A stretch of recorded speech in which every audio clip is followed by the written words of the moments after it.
আত্মীয়ের সাথে সুসম্পর্ক রাখো। আদেশটা কার?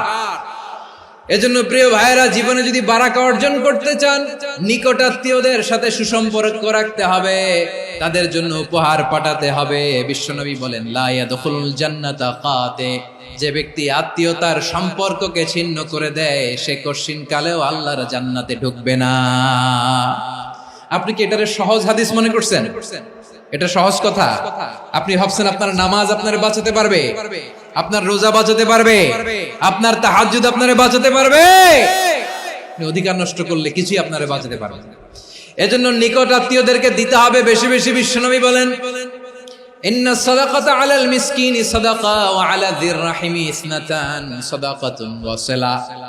মিসকিন রে দান করলে শুধু দানের সওয়াব হয়, নিকট আত্মীয়কে দান করলে দুইটার সওয়াব হয়, সাদাকার সওয়াব হয়, আবার আত্মীয়তার বন্ধন অটুট রাখার সওয়াব হয়ে যায়।